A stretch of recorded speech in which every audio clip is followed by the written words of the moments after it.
Voilà, mes amis, on se retrouve avec notre cher et grand ami et grand maître, Monsieur Ababou. Et c'est toujours un bonheur infini de se retrouver ensemble, parce que vous êtes un homme extraordinaire. Et bon, je sais, je l'ai déjà dit, mais vous êtes un vrai rave. Pourquoi vous êtes un vrai rave?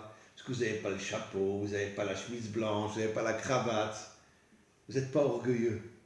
Vous êtes un homme authentique, un homme simple, un homme Anaf, comme Moshe, qui était le plus grand guerrier de toutes les générations. Et on nous dit que c'était Anaf Mikol Vous Adam. me comparez à Moshe. Comment? Vous me comparez à Moshe. Mais vous appelez Moshe vous aussi? D'accord. Bon, bah alors excusez-moi, alors Moshe. Hein. Quoi qu'il en soit, on essaye de ne plus être des juifs, mais d'être des hébreux. Quand on revient sur notre terre, vous savez que le mot juif, c'est un mot galoutique, un mot de l'exil. On va parler des engendrements, des toladotes d'ailleurs. Absolument. Et tandis que l'hébreu, c'est celui qui revient sur sa terre. Et l'hébreu doit être un homme humble, un homme simple. Et c'est pas facile aujourd'hui, parce qu'aujourd'hui, que ce soit dans le monde religieux, que ce soit dans le monde politique ou des finances, la grande majorité sont des orgueilleux. Les uns se prennent pour les fils de Dieu, les autres pour ceux qui ont le pouvoir, les autres ceux qui ont l'argent. Bref, on est dans une sale période, mais on réussira. D'accord? Je suis persuadé. Voilà. Ah, j'aime bien quand vous riez. Voilà, alors on va commencer. Je fais l'introduction. On est dans Parshat Toldot. Et il y a entre Yaakov et Esav, qui sont des frères jumeaux, il y a d'une certaine manière un peu la même chose qui s'est passée entre Caïn et Avel. Exactement. Comme on le sait, la Torah ne le dit pas, mais nos maîtres le disent. Avel était un sale petit orgueilleux qui se prenait pour le fils de Dieu. Je suis le représentant de Dieu, je suis un rabbin, etc. Et à chaque fois, il insultait son frère. Alors, qu'est-ce que t'as fait, mon animal, aujourd'hui? Tu as été travailler la terre, etc. Mais moi, je suis avec Dieu toute la journée. Et son frère, un jour, il a explosé, il l'a tué. Je ne dirais pas que les choses étaient aussi graves au niveau de Yaakov et Esav, mais la Torah le dit clairement. Esav était un homme d'action, alors que Yaakov était toute la journée en train d'étudier la Torah. Après, il a changé. Après, il a compris qu'il devait descendre sur terre. C'est ce que son père lui dira. Akol kol Yaakov yadaim yede Esav. Tu as la voix de la Torah, mais heureusement, tu as compris qu'il fallait agir dans ce monde. Et sa mère Rebecca, qui l'a poussé. Bien sûr, bien sûr. C'est pour ça qu'il a épousé deux femmes. Une qui représente le monde d'en haut, l'autre qui représente le monde d'en bas. Et donc, il y avait une séparation entre Esav et Yaakov.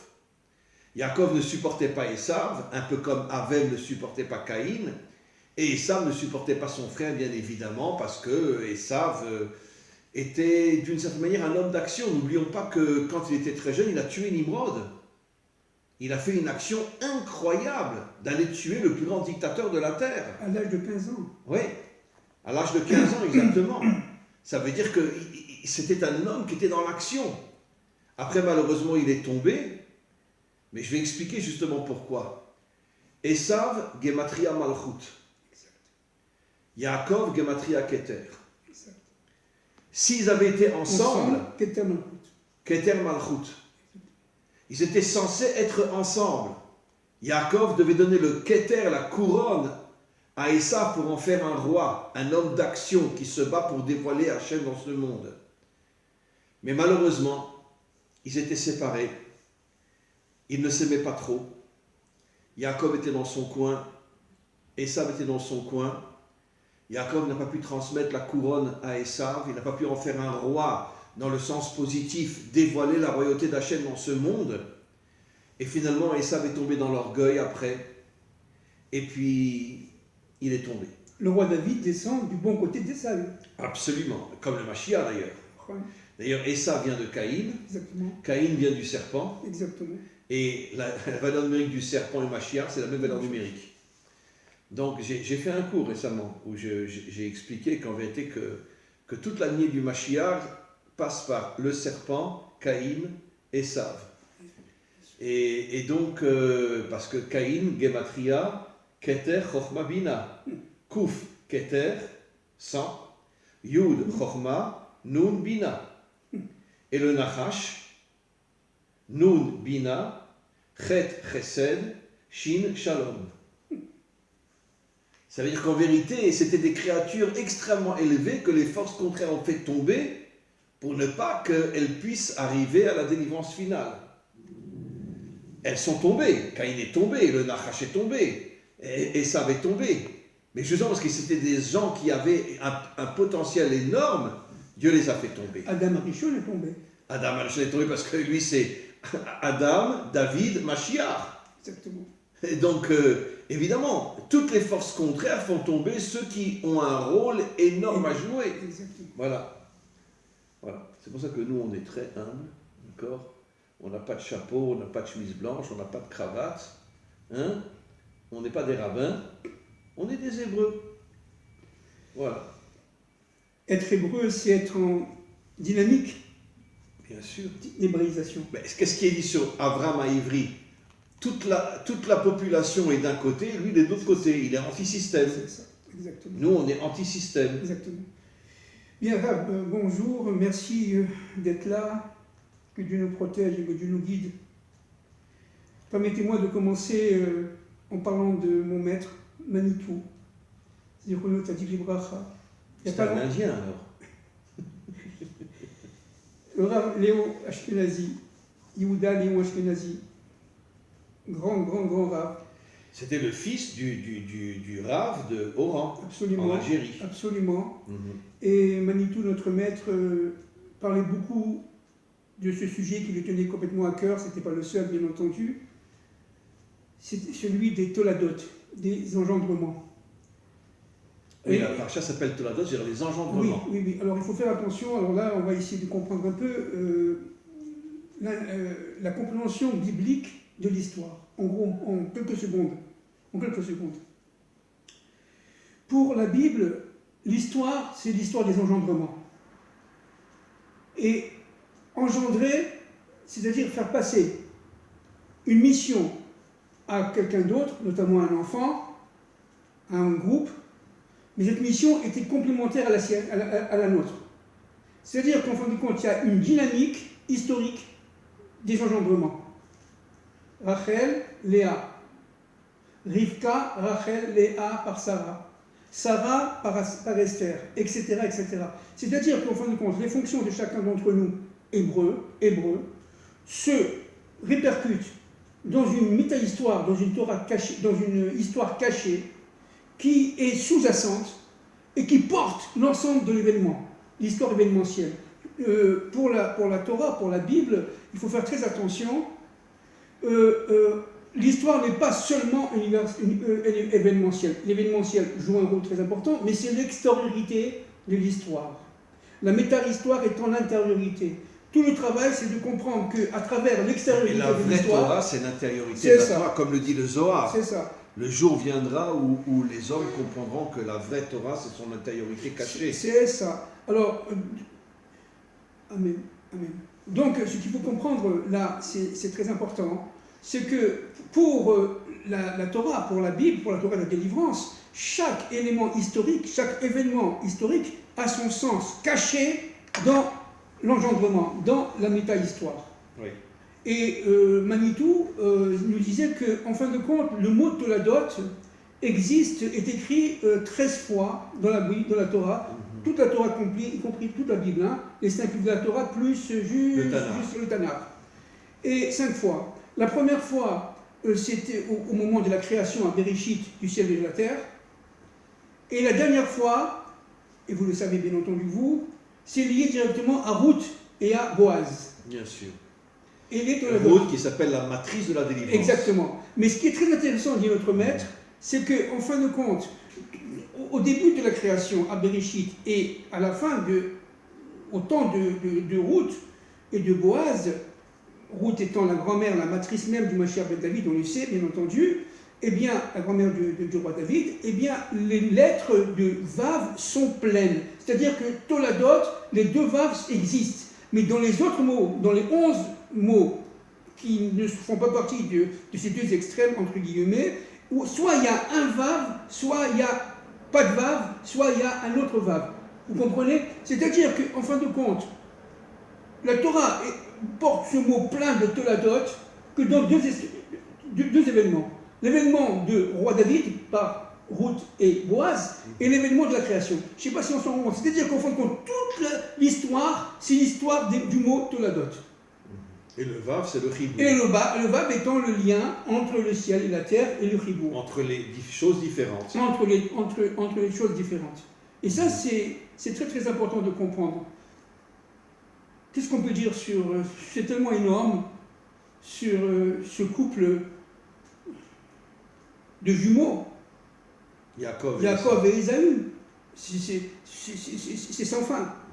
N'oublions pas que dans Ésaü se cache Haïn et 70 nations. C'est ça, mais on va en parler, c'est ça. C'est-à-dire qu'en vérité, c'était un homme qui était censé amener la délivrance. Absolument. Mais Yitzhak l'a vu, son père Isaac. Et c'est pour ça qu'il l'aimait. Mais il aimait. Son frère Isaac a vu, on va en parler. Parce que Yitzhak a vu son intériorité.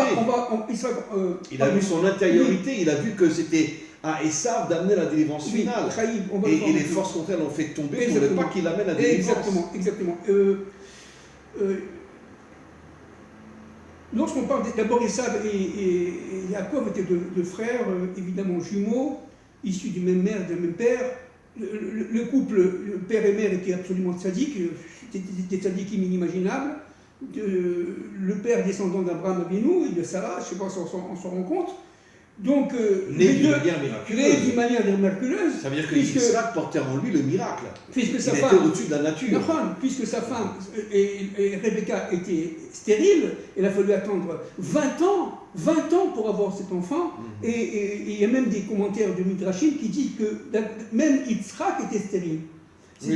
Oui, c'est-à-dire qu'en fin de compte, c'est un miracle de miracle d'avoir porté ces deux jumeaux. Mais très vite, bon, c'est écrit dans le littéral, dans le pshat, comme on dit en hébreu, dans la Torah, dans cette paracha, Toladot, c'est que très vite, Rivka a peur, Rebecca a peur, parce que les deux enfants sont entrechoqués dans son ventre. Qu'est-ce que ça veut dire? Ça veut dire qu'elle croyait, qu'est-ce qu'elle croyait, Rivka? Nos maîtres disent que Rivka croyait qu'elle portait en elle un homme qui avait la capacité, seul, de rejoindre le ciel et la terre, c'est-à-dire d'être à la fois matériel dans son extériorité, exactement, et spirituel dans son intériorité. Et elle pensait tout simplement, et quand Dieu dit non, c'est pas ça, c'est deux peuples qui vont s'entrechoquer, deux nations qui vont s'entrechoquer, elle a eu très peur. Pourquoi? Parce que évidemment, c'est toute la dynamique de l'histoire extrêmement, j'allais dire cataclysmique, extrêmement brutale entre ces deux forces. Mais Esav est devenu le maître de l'Occident. Oui, on va en parler. Et ce qui est absolument incroyable, c'est qu'au départ, ce sont deux frères. Absolument. Comme Ishmaël, qui est le fils d'Abraham. Absolument. Et qui devient le maître de l'islam. Absolument. C'est-à-dire qu'en vérité, la chrétienté, l'islam et le judaïsme sont en vérité tous des frères. Absolument. C'est une question de famille. Alors, ce qu'il faut comprendre là aussi, c'est nécessaire de le comprendre. C'est qu'en fin de compte, Yitzhak aimait beaucoup son fils Esav, beaucoup. Parce qu'il avait vu son intériorité. Voilà. Et il avait vu qu'il avait le potentiel d'amener la délivrance. Exactement. Et Rivka, elle préférait Yaakov. Parce qu'elle voyait son extériorité. Et elle savait qu'il allait tomber dans l'extériorité et se déconnecter de son intériorité. C'est exactement ça. Bon, j'ai plus rien à dire. Comment? J'ai plus rien à dire. Pourquoi j'ai plus rien à dire? Parce que vous dites ce que je veux dire. Comment? Vous dites ce que je vais dire. Mais c'est normal, on est les mêmes. Bon, alors, il faut comprendre un point très important. Vous avez des jumeaux. Il faut comprendre un point très important. Quoi, on n'est pas des jumeaux? Oui. Hein? Oui. Même c'est qui est Esav et qui est Yaakov. Bon, on va voir tout à l'heure que dans Yaakov, il y a Esav et dans Esav, il y a Yaakov. Bien sûr. On le verra tout à l'heure. Oui. Alors, dans Bereshit 25:7, les enfants grandirent. D'accord, je cite la Torah. Ésaü devient un homme, Ish, connaissant la chasse, un homme, deux fois homme. Regardez, Ish, un homme des champs. Et Jacob, une seule fois homme, Ish, intègre, demeurant dans les tentes. Bereshit 25-27. Ça, c'est très très important. Parce que... C'est extraordinaire. C'est extraordinaire parce qu'en vérité, ça prouve que Esav 2 fois Ish, c'est lui qui devait amener la délivrance. Exactement. Il portait en lui Et pas Yaakov. l'intériorité et l'extériorité. Mais malheureusement, l'intériorité était du niveau de Yaakov et l'extériorité du niveau d'Esav. Si c'était lié. S'ils étaient liés. Mais ils ne sont pas liés. Ils ne sont pas liés. Donc Esav a perdu son extériorité. Absolument. A perdu son intériorité. Son intériorité, c'est ça. Alors, les Rachamim disent que Ésaü fait partie des très grands, en fait. Il était très grand, il avait une neshama extrêmement profonde, extrêmement élevée complètement. D'abord, jusqu'à l'âge de 13 ans, il ressemblait à son frère. Et c'est pour ça que les forces contraires l'ont fait tomber. Oui, c'est pour ça qu'on dit. Quand la Gadol Mechavero, voilà, il se Gadol, plus un homme est grand, et plus les forces du mal veulent le faire tomber. C'est pour ça qu'on dit que les enfants grandissent, ils ont grandi ensemble. Jusqu'à l'âge de 13 ans, ils étaient complètement liés. Et les deux étaient liés, à tel point que Ésaü était aussi grand que Abraham, disent nos maîtres, et que Yitzhak. D'ailleurs, Esav est toujours avec son grand-père Abraham. Absolument. Il étudie la Torah avec lui. Je ne sais pas si on se rend compte. Ça me fait rappeler un peu Lot, vous voyez. Il étudiera énormément. Il étudiera nuit et jour avec lui, jusqu'à l'âge de 13 ans. Et à 13 ans, c'était la bar mitzvah. Entre parenthèses, Esav n'a pas été circoncis. Il voulait les circonciser après, il n'a pas accepté. Bref, c'est tout codé, bien entendu. Et voilà qu'à 15 ans, Ésaü va tuer Nimrod. Mais pourquoi il va tuer Nimrod? Parce qu'il voulait agir dans le bon sens du terme. Sauf qu'après, il est tombé. C'est ça. Alors, écoutez, ce que je vais dire, ça va dans ce sens, mais pas tout à fait quand même. Parce que le but, les maîtres du sol disent la chose suivante. Le but d'Esav, en cherchant à tuer Nimrod, certes, c'était en vengeant son grand-père Abraham, certainement, en cherchant à détruire l'entité nimrodienne dans l'histoire, mais en fait, c'était pour prendre sa place. Pour prendre sa place, c'est-à-dire pour prendre le manteau que Noé avait donné à partir d'Adam Arishon à Nimrod. Et ce manteau-là, ce lévouche, comme on dit en hébreu, ce manteau-là était fondamental parce qu'il lui donnait le pouvoir. À partir de l'âge de 15 ans, jusqu'à l'âge de 40 ans et plus, on va le voir tout à l'heure, Ésaü était fou, il était fou et attiré du pouvoir absolu. Il était fou de domination. Il rentre très vite dans l'idolâtrie et il rentre très vite dans le monde du plaisir. La débauche sexuelle. C'est ça qu'il épouse. Nos maîtres nous disent qu'il n'allait qu'avec des femmes mariées. Des femmes mariées qui, pendant la période des règles. Oui, je sais. Pendant la période des règles. Je sais. C'est quelque chose d'horrible. Vous savez ce qui s'est passé. On va rentrer un peu plus. Oui, mais moi, je rajoute que c'est pas lui qui est tombé. C'est ça. C'est les forces obscures qui sont rentrées en lui pour le faire tomber. C'est exactement ça. Voilà. Encore une fois, on est frères, c'est pas possible. Parce que moi, j'ai dit, regardez, ça me rappelle la foi d'Adam. Adam, disent les kabbalistes, il était très très élevé et il est parti chercher au fond des forces d'obscurité la lumière. Mais il n'a pas réussi, il est tombé avec. C'est à peu près ce qui s'est passé pour Ésaü. Il avait cette mission de faire la révélation de dévoiler la lumière cachée qui se cache dans l'obscurité, n'est-ce pas? Et malheureusement, il a été pris par des forces terribles d'obscurité et mortifères pour le faire tomber, et il est tombé. Alors ce qui est très intéressant, c'est qu'à l'âge de 40 ans, Ésaü se marie. Il se marie avec deux Cananéennes, Aholibama et Judith, et les deux femmes étaient idolâtres. Alors c'est très intéressant. Dans la maison de leur père, à tel de leurs point, grands-parents aussi. Oui, quand ils allaient chez Yitzhak et Rivka, ils allumaient enfin, je veux dire, ils servaient des idoles. Absolument. Et c'est ce qui a rendu fou Yitzhak et Rivka. Il y a des midrashim qui disent que la fumée de l'idolâtrie a rendu aveugle. Absolument. Vous vous rendez compte? C'est-à-dire que véritablement, alors ce qui est très intéressant de savoir, et la question elle est très fine, comment ça se fait que c'est à ce moment-là que Yitzhak et sa femme Rivka ont été très touchés par ce mariage, alors qu'avant, le Torah ne dit rien. Il était idolâtre. Mais parce qu'ils ne savaient pas. Ils se cachaient peut-être. Alors, moi j'ai une autre idée là-dessus, c'est qu'en fin de compte, Ésaü a commencé à être fourbe, à ruser. Il a rusé. Parce que quand il était... c'est pour ça qu'on l'appelle dans le Zohar le serpent. Voilà. Je suis le porc, dit Rachi. Je suis très cachère, moi je me marie. Je me marie, donc... Oui, j'ai les sabots fendus. J'ai les fendus. Alors, messieurs, mais ne regardez pas mon intériorité. Voilà, messieurs, dames, messieurs les voisins, etc., qui pensaient que j'étais un salopard, un idolâtre, tout ce que vous voulez, entre 15 et 40 ans, regardez, je me range, je me marie. Vous voyez, c'est-à-dire que là, il y a une question de fourberie, de ruse terrible, qui fait que Yitzhak, on a eu très peur, et Rivka aussi. Parce que, tout simplement, là, Rivka pensait que de Yaakov allait sortir le Mashiach ben David, et Yitzhak, c'était le contraire. Il pensait que c'était de Esav qui sortait le Mashiach ben David. En fin de compte, on va le voir tout à l'heure, si on a le temps, que les deux avaient raison. En vérité, le bon côté de Esav, c'est réincarné dans David, dans le Mashiach. Exactement. Ce qui veut dire que, finalement, la source du Mashiach, c'est Esav, c'est pas Yaakov. Oui, exactement. Exactement. Alors, ce qui est très, très intéressant de saisir, c'est que cette dichotomie, cette lutte incessante qu'on va voir exactement pendant toute l'histoire des civilisations, jusqu'à l'arrivée du Mashiach et jusqu'à notre époque, évidemment, où il y a eu une sorte de substitution de fonctions. Parce que qu'est-ce qui s'est passé en fait avec cette histoire de droit d'aînesse et de bracha? D'abord, beracha et Bechora sur les mêmes lettres, d'accord? Bien sûr. C'est-à-dire évidemment... En vérité, dans le contexte biblique, la Bechora veut dire la connexion avec Dieu. Exactement.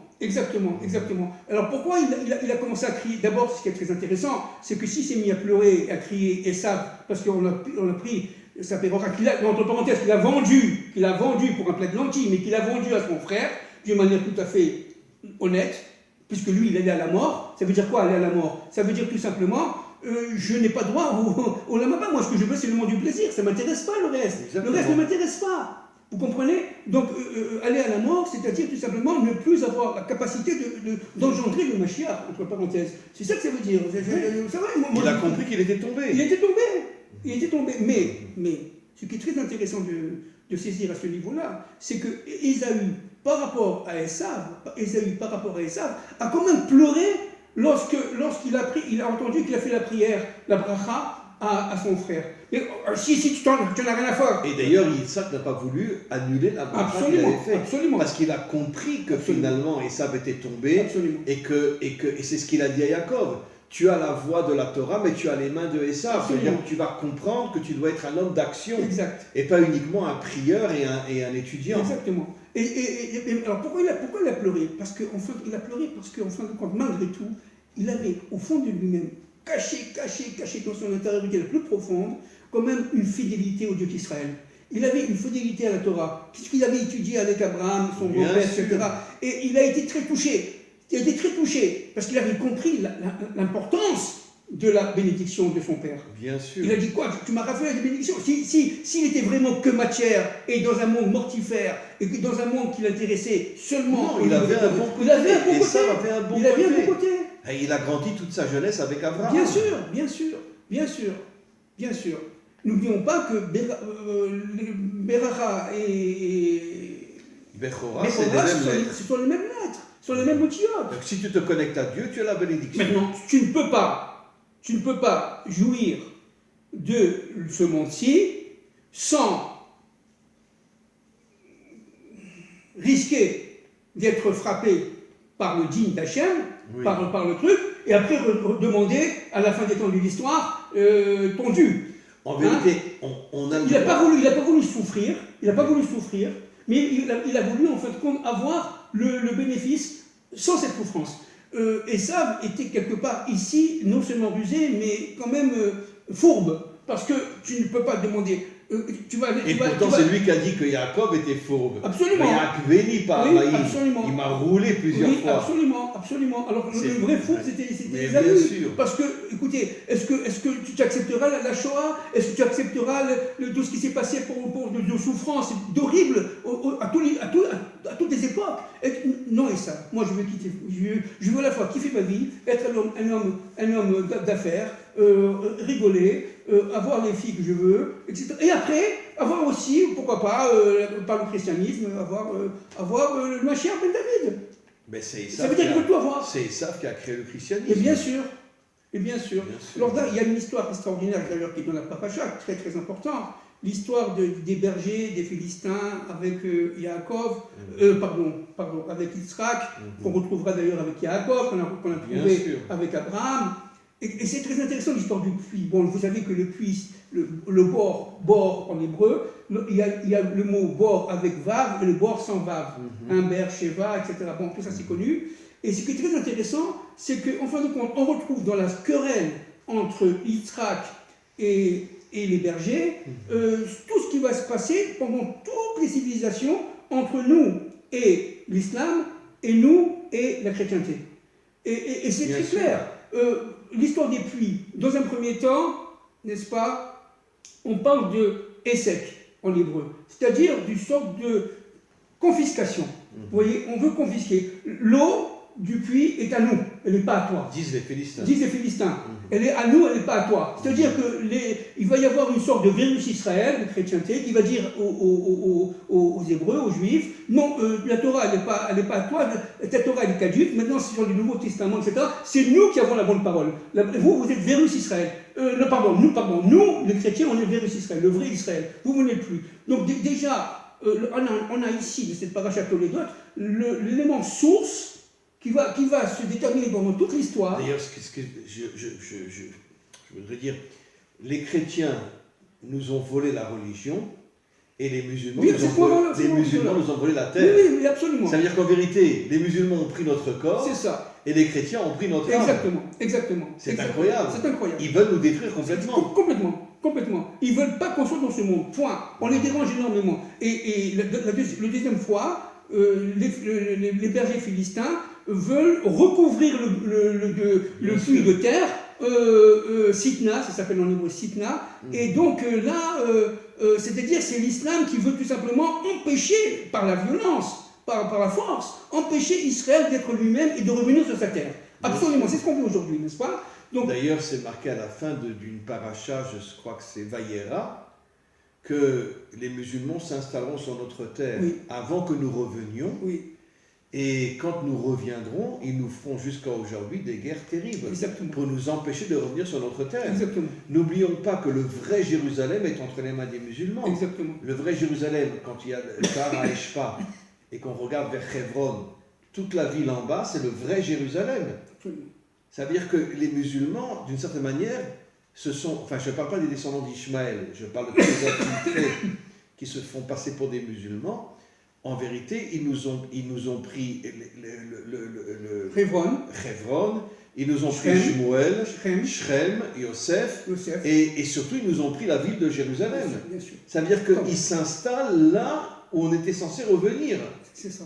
Vous savez comment ça va se terminer cette histoire-là, du puits des Philistins? Par Rehovot.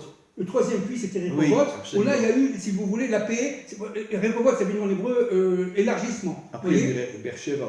Beersheba, bien sûr, l'élargissement. C'est-à-dire là, il va y avoir une sorte de reconnaissance. Une sorte de reconnaissance de la fonction d'Israël. Ishmaël a laissé Yitzhak passer devant lui. C'est ça. En vérité, les vrais musulmans, c'est les descendants d'Ishmaël. C'est ça. Qui sont complètement étouffés aujourd'hui par tous les introduits, les infiltrés, qui se font passer pour des musulmans, mais qui ne le sont pas. C'est ça. Alors, si vous voulez, toute la reconnaissance, à la fois d'Ishmaël et des chrétiens, va se refaire à la fin des temps en disant ta place, Yitzhak, eh bien c'est lié directement aux trois puits, et à Hebron, en par hasard, Bethléem, Hebron, Jérusalem, aussi. Bien sûr.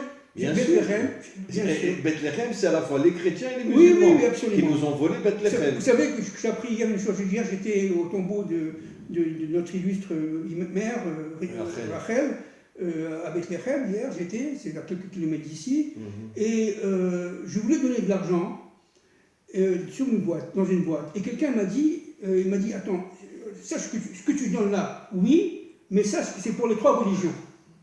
Cette boîte-là, elle est réservée aux... Ça veut dire qu'ils prennent l'argent, ils le divisent en trois. Une partie pour les juifs, une partie pour les musulmans. C'est ce qu'on m'a dit hier, je ne sais pas si c'est vrai. On m'a dit, sache que ça, c'est pour les trois religions.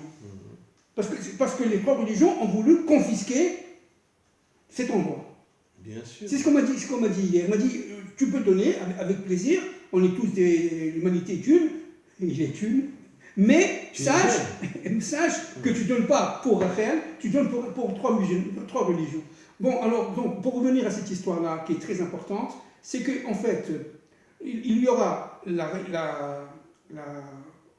messianisation du monde, la délivrance, que lorsque le problème de ce lieu où se trouve la mosquée sera Mais c'est là que sera le troisième voilà, sera résolu. Mais il ne va pas être résolu, d'après les maîtres du sort, des secrets, par les hommes. Il sera résolu par Bien Dieu. sûr, un feu du ciel va tomber. Bien sûr. Et à ce moment-là, ça va être effroyable. Il va tout simplement faire détruire cet endroit. Et là, les musulmans et le monde entier sera atterré. C'est pas Israël qui a fait ça. C'est pas possible. C'est un feu qui vient d'ailleurs. On ne sait pas. Et c'était comme ça que c'est écrit dans les Zohar. Comme la destruction de Sodome. Exactement. Bien sûr. C'est exactement comme ça que ça va se passer, par surprise, d'un moment à l'autre, au moment de la guerre de Gog et Magog d'ailleurs, ça sera au moment de la guerre de Gog et Magog.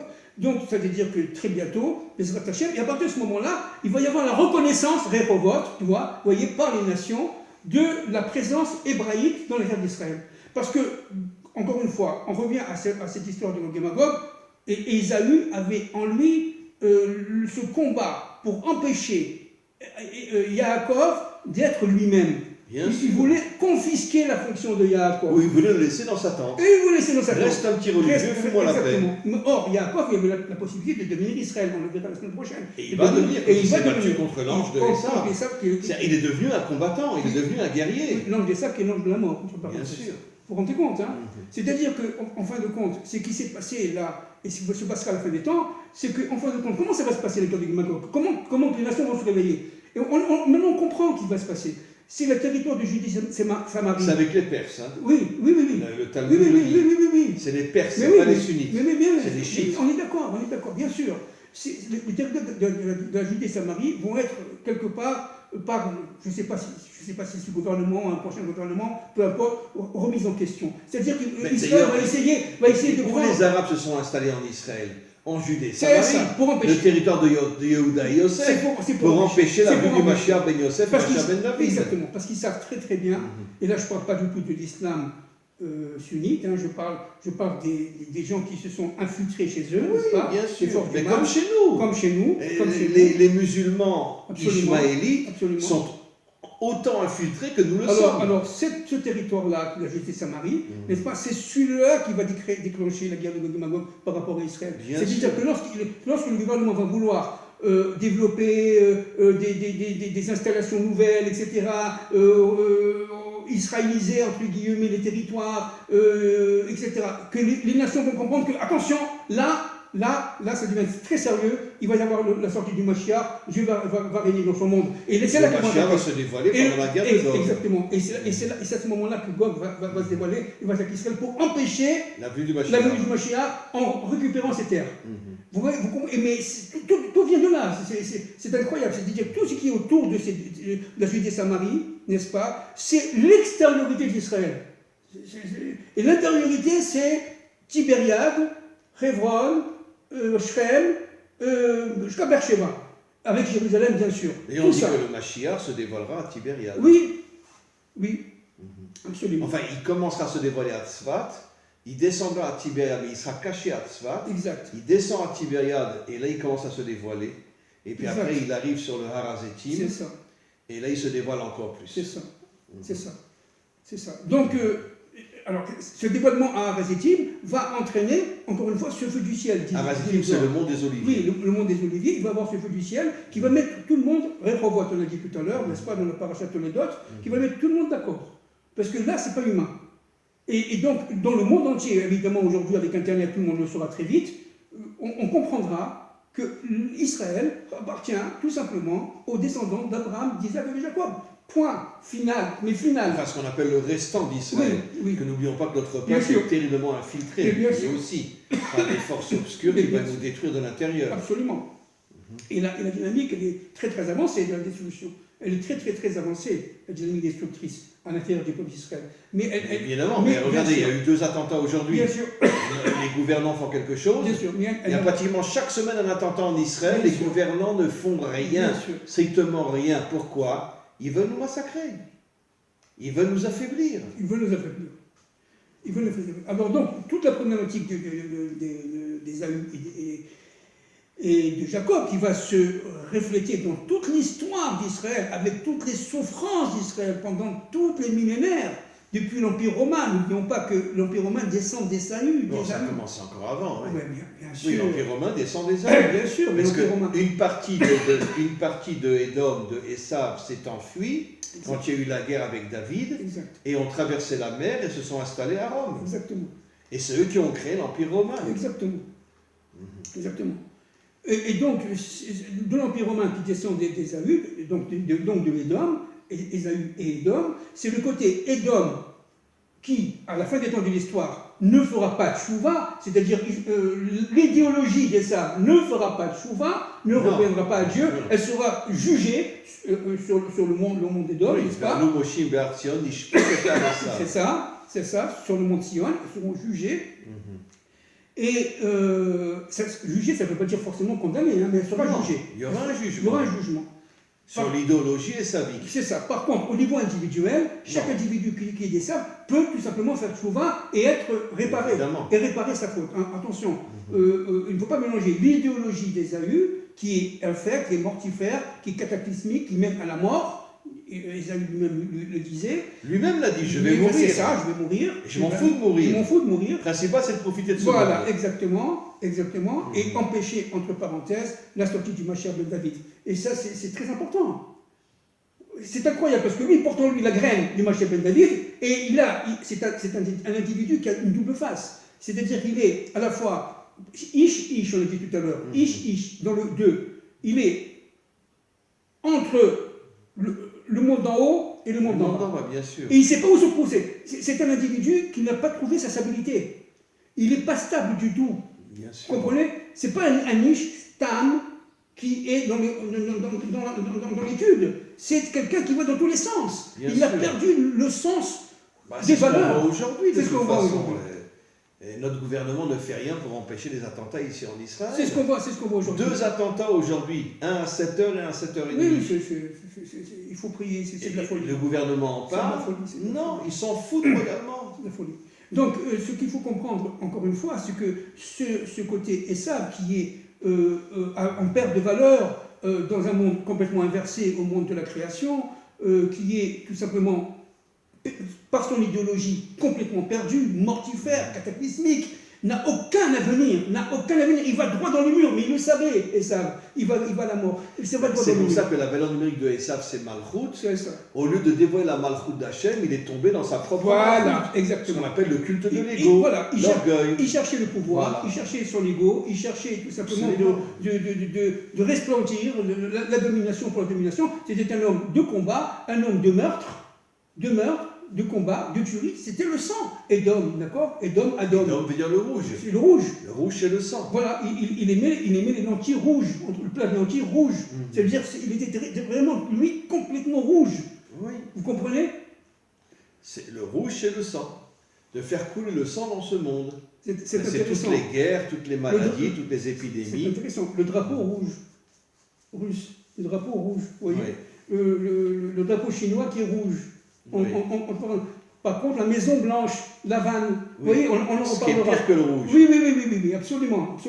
C'est la place rouge, vous voyez, entre parenthèses. Oui. Je préfère le rouge que le blanc.